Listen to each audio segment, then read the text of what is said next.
Perfect. Okay. Thank you for staying late. As Luan mentioned, our lab is also part of the exhibition going on, and I'll be with a lot of you folks tomorrow as well as one of the organizers for the workshop. So I'm the director of Morphing Matter Lab. It's at Carnegie Mellon University. And as you can tell, we design morphing materials and morphing structure. In the past 5 years, ever since the lab was started, we built a lot of things.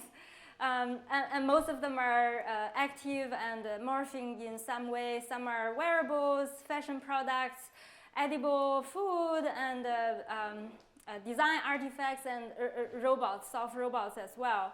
And more and more, so we realized with the things we built, maybe we're not helping the world. We're actually creating just more junks and creating more disasters. Design has been putting murders on a massive production basis, as we all know, ever since, I guess, the beginning of the human evolution. So that's many reasons.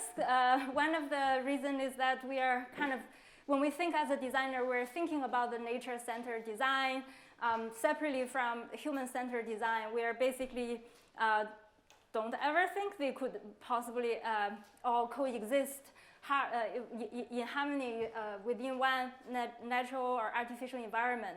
So I sort of set this new mission for the lab literally last year. Hey, let's try to, on our journey of trying to develop interesting technologies and manufacturing techniques of this super geeky morphing material side of things, let's also think about what's the high-level design mission for the lab. How can we think about merging the nature and human-centered design missions together? So I actually grew up in Inner Mongolia. That's one of the regions where people move around with their houses across the season. So this is one typical tent, actually, the nomads use. It's made of horsehair. So the beautiful part of it is basically, again, so they raise horse. They walk with the horses across the season, and then they harvest the horsehair, make the tent, and this, when dries, they are perfectly lightweight and allow the hair to breathe in and out. But when it's wet, it actually soak all the moisture and swallow and become watertight. And as I mentioned, it's a portable factory as well, because again, the house goes with them and they harvest from the horse, and it's completely biodegradable. So it is one of those ancient classic morphing matter. In a sense, it morphs, right, with the ambient environment for the human benefits in this case. So we started to develop this more of a mission for the lab, inspired partially by this type of naturally responsive morphing material. So we want to design autonomous and environmentally responsive materials and systems. They, to some extent, mitigate the detrimental effects of climate change. In this world, I call it post-natural history, through fostering conservation, restoration, and adaptation. So we call them ecological morphing matter. In a way, they are supposed to be ecological and creating a harmony in this natural bio-geo and also anthroposphere. So through the years, we've building systems for the human world, but also thinking about how to design morphing matters for the biosphere as well as the geosphere. This is a bit of a high-level talk. I'm supposed to be in the design section of today. So I want to show you guys almost like a on-road map of how morphing matter can exist in this ecological world in different formats and help with things, for example, environmental monitoring, restoration effort, or even geotechnical augmentation. And we can start by talking about morphing matter that exists in anthroposphere. So there are a few design examples started by things on the human's body. So this is a moisture-responsive fabric. They are actually biohybrid, made of bacteria-infused films. So they can help you to tune basically the they can breathe, and in that way tune the physiological conditions of the body. Basically, when the body gets sweatier, so the scales on the back of the fabric will open up to help people to cool down their body, get rid of the sweat, and once the body cools down, the scales will close up again. So I call this maybe a primitive version of a ecological morphing matter in a sense. You think about it, it's highly sensitive. It senses the local conditions of your skin and responds in real time and then adaptive to the conditions. And that's a symbiotic relationship pretty much with the human skin, but completely in a completely electrical free and power free format. So in a sense, if you think about, if you're an electrical engineer, you want to build this with the electrical system, you would think about electronic sensors with the battery, maybe a smart Arduino board, some sort of smart actuator that's also controlled by electricity. It can go on and on, but still the resolution may be not as good, and the sensitivity may be not as good as this purely analog version of the ecological morphing matter. So we also think about how morphing materials basically can be designed to address the packaging waste and energy consumptions. And talking about packaging waste, our eyes landed on basically food packaging. So at least in the US, based on the environmental agency's report, actually the largest contributor of plastic waste in the United States is plastic packaging. So we started to look into how can we possibly save plastic packaging for commodity food, for example, flour-based food. We were interested in pasta and thinking about how can we possibly pack all type of pasta flat, and once you cook them in water, they can then take on different 3D shapes that give you the right mouthfeel and texture. So for example, macaroni pasta, if you pack it in this kind of flat pack format, you could save about 67% of the packaging waste. So right now, basically, if you do a simple geometrical calculation, you will realize actually 60 to 90% of the packing space for pasta are used to pack air. So again, on the right hand, you see before boiling, they were all flat, and after boiling, they all turn on, take on different 3D shapes. So this was a collaboration with Barilla. We really wanted to make it authentic, so we were using semolina flour actually provided by Barilla as well. Speaking of things that a little bit, again, in the kind of the human space, but getting a little bit into the furniture space, we also think about how we can possibly harvest ambient energy from on-site self-morphing structure. So these are chip memory thermoplastic. And if you think about making a chair out of plastic, a chair like this, it's actually very tricky to 3D print. So if you print it with conventional, basically FDM printing method, a chair scaled down 5 times will take about 11 hours, and there's a lot of supporting materials, as you can imagine. But if you print things flat and trigger it to self-fold, then you only need to take 32 minutes, and very minimum or not at all supporting materials, and no post-assembly time as well. So this was an idea sort of inspired by IKEA. They make flat things and they save a lot of transportation and also the packaging space. But then once on site, you started to assemble them. But we were bored of assembling furniture ourselves. You can think about it maybe as an example of how smart materials can play a role in transportation. In the furniture world, and we are basically leveraging a inverse design pipeline in this case to compute what is the corresponding flat shapes you can print that results in two targeted 3D shapes once you apply actual heat. You could apply those heat by baking it or blowing hot air on top of it or putting in hot water in a sense.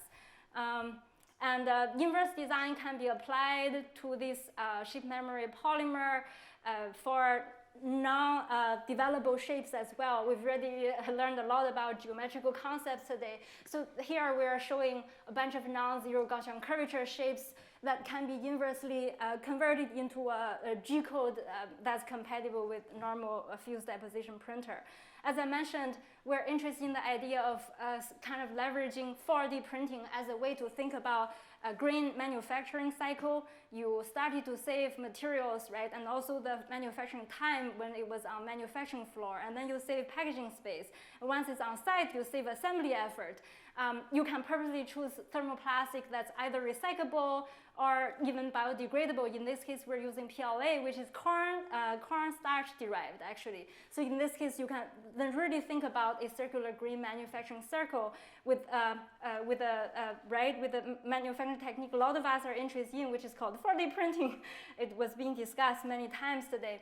So through the years, we've been really looking at kind of pushing the design space, especially the kind of the shape spaces we can tackle with 4D printing, all the way from 2D to 3D we discussed a lot today. 3D to 3D is interesting, so thinking about a tubular shape that can maybe self-lock to do self-fastening joineries. And 1D to 3D is also interesting. You think about things in a linear form and turn into a spring, et cetera, et cetera. So the challenge, again, Iran had this beautiful equation talk about gravity is kind of an enemy when we think about morphable shapes in larger scale. We're interested in tackling those kind of like, I guess, hard questions. How can you possibly scale up those materials in size?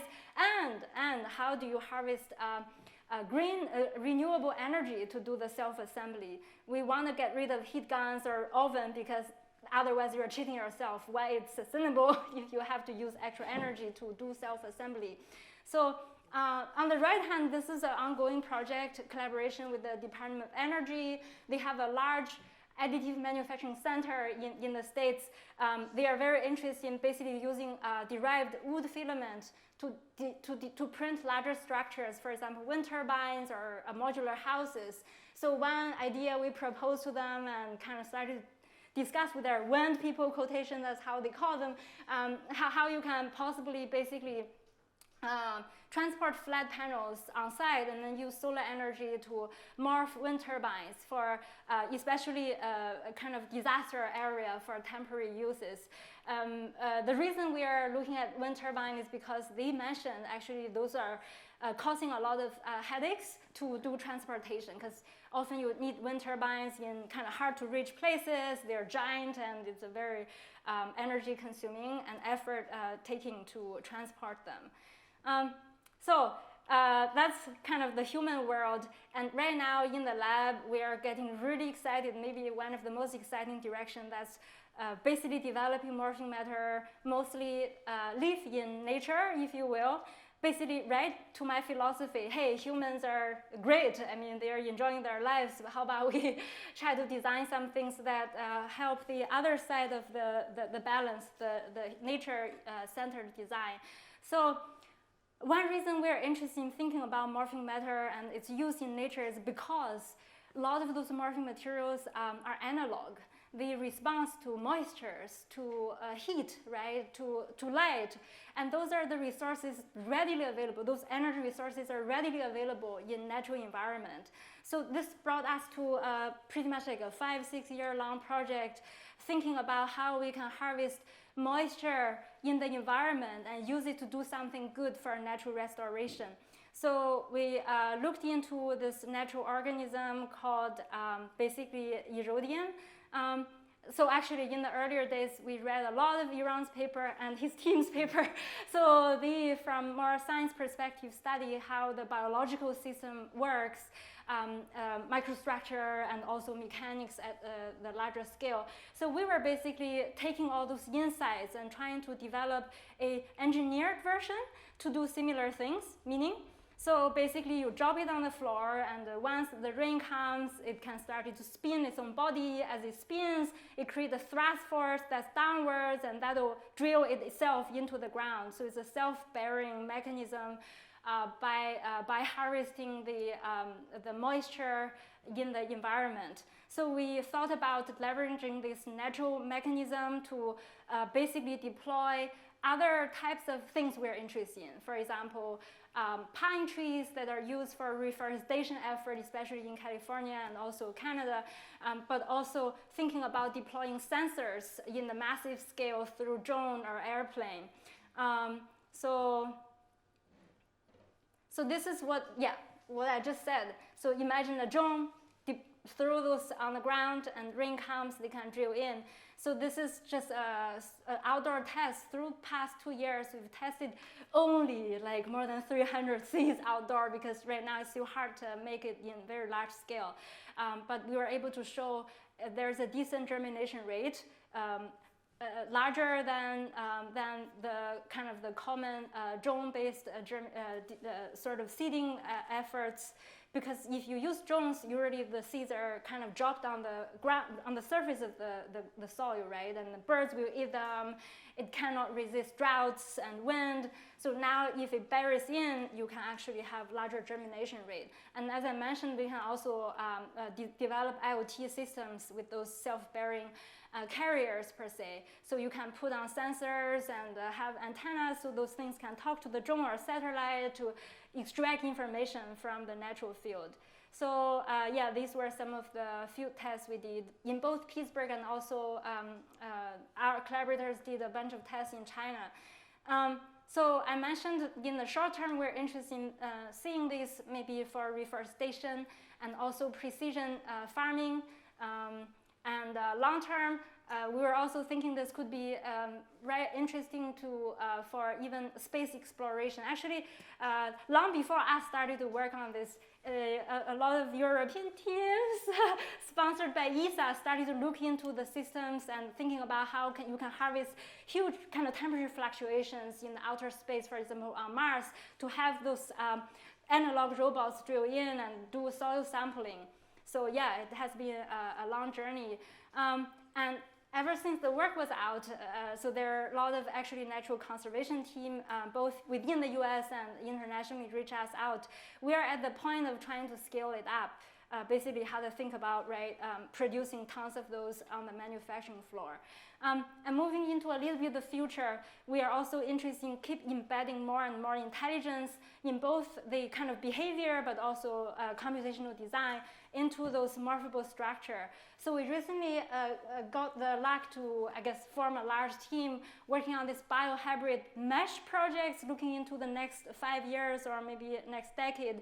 5 groups are coming together. Some are doing kind of tissue engineering to figure out how to do contractile muscles out of living cell. And for my lab, we're looking into how to leverage a genetic algorithm to design arbitrary mesh structure that can have different transformation or locomotion behaviors.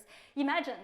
So these kind of half-living, half-dead things can basically self-survive a little while in nature. Maybe you can drop those into the mountain after the mountain fire and see how its organ developed through times and how that's being affected in good way or bad way, likely bad way, by the air pollution caused by the fire.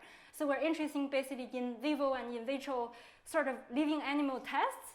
And understand how human behaviors and natural disasters are affecting those biohybrid animals in a sense. And I still call them morphing matter, although they're a little bit more robotic, right? So just to summarize a little bit, the approaches to design sustainable morphing matter, actually not a summarize, maybe it's more of an expansive explanation. So when we think about the approach of designing this kind of sustainable morphing matter, we often think about morphing materials and structure. As you can tell, I've already mentioned a bunch of different stimuli responsive materials, all the way from plastic to wood, to natural species, and to gel, edible gels. And here, again, a lot of the speakers mentioned it's a tight combination of understanding the physical mechanism, but also the computational design strategy and also the geometry that goes into it. But also it's an effort of thinking about customized fabrication methods for the materials we're interested in. I still consider myself a designer, our team as a design team. The definition of design is being expanded quite a lot, but really I think it is the idea that we naturally ask the question, what's it for? I don't think all the labs have the mission of asking what's it for, but designers like to ask this question. So if you ask me, right, so there's so many morphing materials you can work on, which one you choose? We often don't choose based on the criteria purely, I guess, scientifically.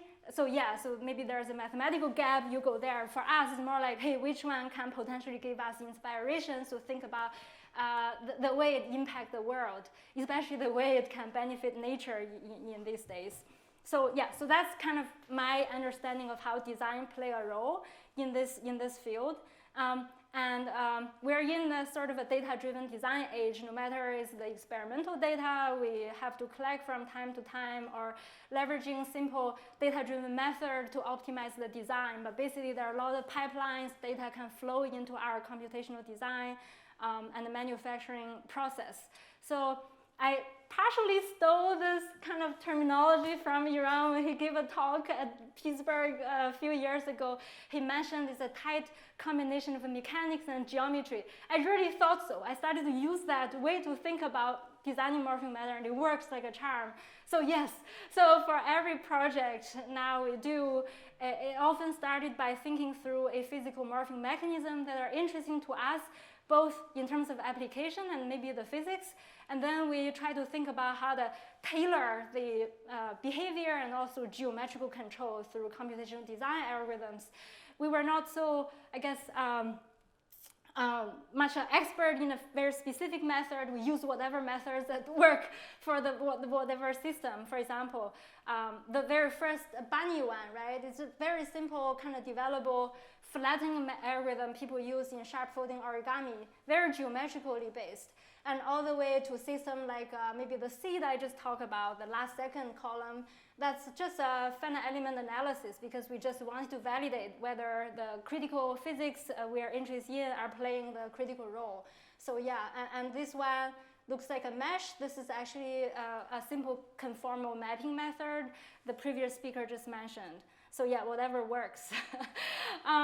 So just a little bit detailed, I pull out 3 examples to explain just a little bit more how we, I guess, engineer things.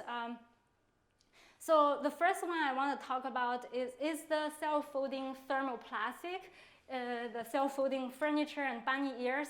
So when we putting a lens of sustainability in thinking about 4D printing, suddenly, technically, things become a bit interesting. So for example, how to possibly reduce material types becomes an interesting fact when you think about 4D printing. So in this case, I showed we can morph a flat disk into a chair. And this is using basically a thermoplastic filament. Basically, when you print those thermoplastic on top of a substrate, right, you are straightening the polymer chain. So you are forcing the polymer chain to stay straight, and that is not the most energy preferred state for the thermoplastic. So that's why once you heat it up, the polymer chain will try to bounce back, and you see a contraction effect. And then if you introduce this possibly shrinkable polymer on top of another inert second type of plastic that does not shrink, then you can basically program a bending effect. So this is a typical classic bilayer structure people use a lot, right, to make self-foldings. This is what I said. Basically, you introduce a PLA, that's the first type of plastic shrink, and then you introduce TPU, which is the second type of plastic that does not shrink, and then you get a bending. And this is just to show how you can also numerically validate what we are seeing experimentally. If you want to make a bunny, you will realize each folding hinges reach a different maximum bending angle. You want to be able to control that degree of bending. So in this case, the most simple way is to use geometry. Basically, longer actuator will have larger accumulated angles, simple like that. So we're basically collecting a bunch of experimental results and just do a very simple fitting to get a sense of how the length corresponds to the maximum bending angle of each hinge.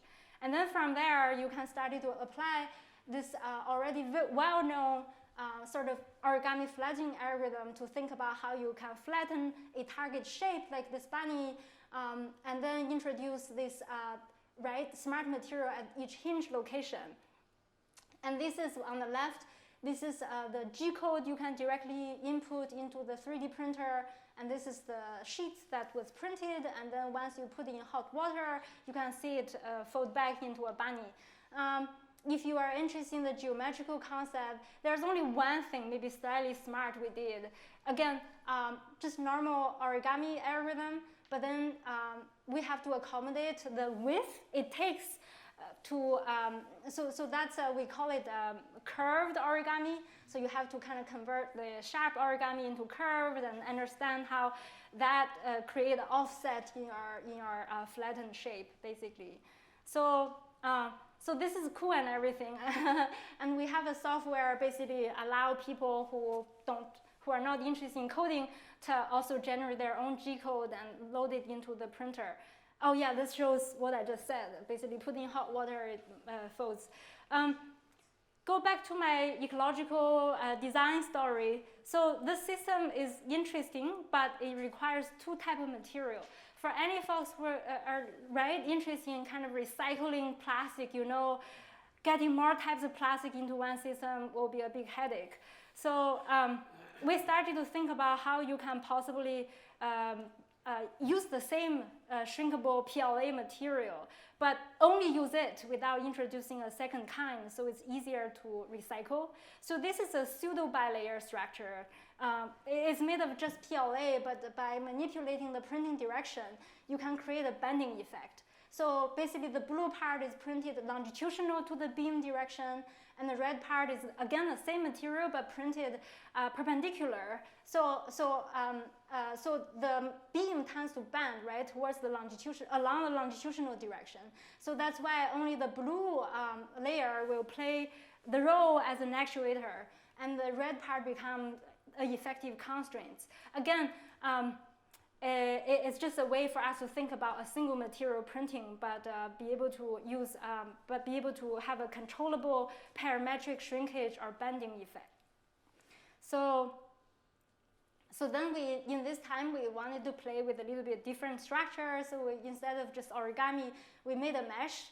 And if you think about it, if you can control the bending curvature or the shrinkage ratio of each beam, we can start to compute the possible shape it can morph into. You can do this forwardly or inversely. And the nodes are more like designed to be flexible but doesn't shrink at all, while the beam is designed in a way that can bend or shrink with a controllable ratio. And with that, we are able to basically start to make more complex non-zero Gaussian curvature shapes. So this is an armor as an input target shape, and you mesh it, and then you calculate the bending angle basically needed at each beam, and then you can generate the 3D printing code. And this is again use the same kind of basic computational method, but we introduce some carbon fiber composite in this case because we want to make stronger structure that can function as body support. All those shapes were printed flat, and then they were morphed afterwards to fit different body. And I will fly this through, but basically we also started to think about, actually that's the question I asked about the previous speaker. Hey, are you guys even interested in thinking how to leverage machine learning to kind of help us to predict the morphing behavior? Because in our case, we had a lot of challenge to do very precise physical modelings on this highly nonlinear system. They're plastic, they're rigid, but once you heat it up, it becomes more like a viscoelastic. And then they are soft, they're heavy, and actually if you let it stay in water for long enough, it creeps as well. It's very complex to a point we were thinking we can approximate the effect, but for the real precise kind of simulation, we kind of have to do a lot of physical experiments. And that gets, and then we can build a more sophisticated finite element model on top of it, but it's very slow and we can't use it for inverse design process. So that's how we started to think about this little bit of painful pipeline, starting by doing experiment, try as much as possible capture the rich physics through finite element. And then we use finite element to collect a lot of data. Then we train the machine learning model. That's differentiable. So then we can actually use it for optimization or inverse design. So that's what we did. So it's a lot more simplified. We were only able to do 2x2 for this machine learning pipeline. But basically, we were able to build a decently precise finite element model. And then we had to extract all the kind of the stress field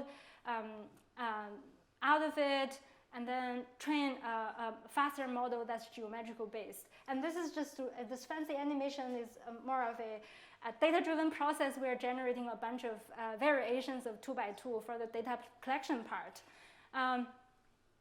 I'm going to skip this, but basically this shows a convolution graphic neural network process to train a model that can basically simulate 2x2 grid morphing very, very fast. And with that, we eventually developed this tool. It's called SimuLearn, but it can approximate the physical reality. And this, again, like I said, is differentiable. So it's like a great asset for our lab. Our lab means we're interested in building interactive design tools people can use in real time. So this just to show the, compared to FEA, this is 96% of accurate, but it's 1,000 times faster. Okay, I have 10 minutes left. And then we were able to integrate it into a design tool. So here, basically, the designer can start to selectively define which area it want to morph in a specific way and simulate the effect in real time. And with that, designers came out with ideas. For example, you can design wooden joineries or lamp or even this Native American weaving technique inspired modular chair. But all the white plastic parts you saw here were originally printed flat. So these were already after morphing. So yeah, I'm gonna skip this software because I still have two things I feel important to cover. So I also want to discuss a little bit of details regarding basically the morphing food I just showed, and also discuss why we are interested in morphing food and how we develop the specific material system and also manufacturing technique that we believe are green and sustainable. So I already motivated a little bit why we're interested in the idea of morphing food, again, to save the plastic packaging. And based on our calculation, engineering morphing food can help us to save 40 to 90% of the packaging space. We're showing pasta because it's a commodity food, but you really can think about morphing food as a general concept for a lot of different types of food. Actually, in the field, people started to work on bread and crackers and all these other food types, jellos. So thinking of designing morphing structures for food industry, there are unique constraints. You make food, people ask, how does it taste like? So you want to use very authentic materials, and also that means we might not want to use things like bilayer or differentiable cross-linking across the whole gel system and all these fancy things. And we also wanted to make sure food, right? Food industry has very low margin, revenue margin. You have to make them cheap in large quantity. That really limit the possible manufacturing techniques we can use. 3D printer was out of the equation at the beginning because we don't want to work on a cliche project and go to Barilla and we think we're just being a fool, right? Knowing nothing about food manufacturing. So we also wanted to make sure we're developing a technique that's compatible with the existing process. So that's what I said, 4D printing are kind of also out of the equation. And we looked into how pasta was manufactured industrially. So it turns out they have this very, very cool, actually, extrusion method that can have a lot of control in terms of the shape, but also the surface texture. So one thing we noticed is they can create very fine surface texture on top of the sheets. So we started to think about this question, whether pure structural or surface texture-based a kind of design tricks can be used to design morphing. And this was what eventually we came out with, it's a pasta sheet. And then once you introduce this surface grooves on the top, they can function as almost like a factor to tune the swelling ratio. So basically, you are creating this differential swelling, which induce the morphing through time as you are boiling and cooking the starch. I'm gonna maybe skip it, but just to point out, there's a mysterious point at the beginning. So if you think about intuitively, right, the grooves are on the top. The grooves are introducing the surface contact area. You would think the top part will swell faster because it's larger surface area. In consequence, it might bend towards the bottom because the top part swell fast. But in practice, you see it bends towards the groove side. This was a mystery not only for us, but for some hydrogel simulation labs as well. But yeah, so that took us a lot of kind of brain cells to figure out what's going on. We started to also model the system with more simpler material. In this case, this is a homogeneous PDMS swelling in organic solvent. We were able to understand a little bit better how the grooves are functioning as almost like a barrier to hinder the swelling on the top surface. Before we went to this more complicated pasta-based material. I say it's more complicated because it's not only a physical swelling, there's also gelatinization. And starch is not, sorry, pasta flour is not just pure starch, right? There's also proteins and all these other organic matter. So the simulation can only be, to some extent, accurate, but not completely accurate in a sense.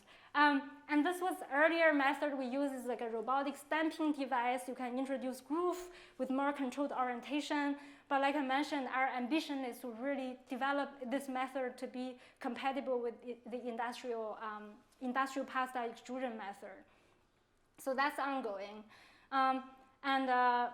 As everybody, I guess at this point, already understood our basic technique, we try to find tunable parameters geometrically or from the manufacturing perspective to control the bending angle. In this case, you see the gap of the grooves can play a role in terms of how much it bends. And once we know better how we can control the specific bending angle, we can play our geometrical trick. So in this case, it's more like a developable surface. It's actually ruling lines. So you consider those grooves are located at where the ruling lines would be distributed for a developable surface. So that's how you can basically calculate where to introduce the groove to basically approximate a target developable surface. And you can then make a rose flower by stamping grooves on a flat sheeted pasta dough. This is, as I mentioned, broadly applicable to swellable gels, not only edible food. Some biomedical researchers are interested in using this for morphing as well. So I think I'm gonna stop here. If you guys, I know maybe some folks are here to listen to the seed stuff. I'm gonna completely skip it. Read the paper if you guys are interested in it, or talk to me. So yeah, I'm not sure if I have time to answer any questions, but thank you. Okay. We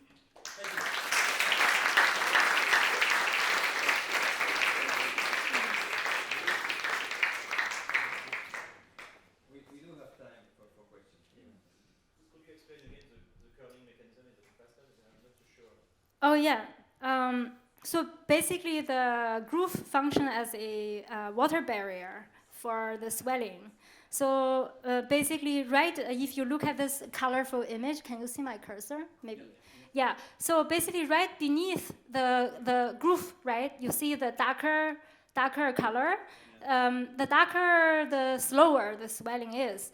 So what ends up, the bottom doesn't have barrier at all, so it uniformly swell. But the top part, the region beneath the groove will end up swelling a little bit more slowly. So that means if you leave it too long in water, everything will that will be flat. Very good question. So that is the case for this PDMS. So actually, this is when we've already taken it out. So basically, yes, in water it goes fatter, bend, right, and then go flat. When it's the most fatted, like the largest, and then once you take it out of the solvent, it started to shrink back. but bends to the opposite side and then it goes flat again. But the beauty is, in the case of the pasta, it's non-reversible because, like I mentioned, there's also chemical gelatinization going on within the starch. It locks the shape in place. Okay, so maybe you can get the right al dente by looking at the shape. The right. The right cooking when they are curled. Okay, I stop. Oh yeah, maybe it's hard. So the actual, because we boil the pasta, the actual process. You can see it, but if you even after you stop it, the gelatinization could continue to develop. The grooves will stick to each other. Yeah, you can. Also, people are into al dente pasta. You are more caring about the flavor at that point and texture rather than the precise shape it morphs into. What I meant is that from the shape you see, oh, this is cooked enough. Yes. We talk a little bit how you can use the shape as an indication of a timer. Exactly. For novice cook. Yes. Yeah. So food carries information. That's more of a human-computer interaction story.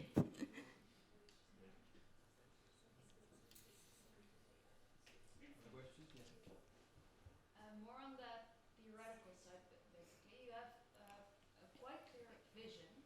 And I feel like when I talk about these visions, I might use a little bit of weird designer terms for it, but it's sometimes hard to get that message across in a language that everybody wants to work with. Do you recognize this? And if so, how do you deal with that? Well, I don't know. Do you physicists recognize I'm using weird terms that are hard to understand? I think you could have this, but depends on how you see it. It could be maybe a barrier, but it could be an opportunity as well. I actually started to see the scientific field. For example, Nature has so-called perspective paper, and science robotics started to have a perspective or a fictional little blurb thing, right? Sometimes in their official journals. And for those articles, I realized those scientific authors are extremely imaginative. They fully embrace, actually, a kind of visionary, even fictional terms. A lot of the fictional novel writers are actually hardcore scientists. I think it's really just kind of like, be brave when you talk about it, and you realize you have a larger audience than you thought of.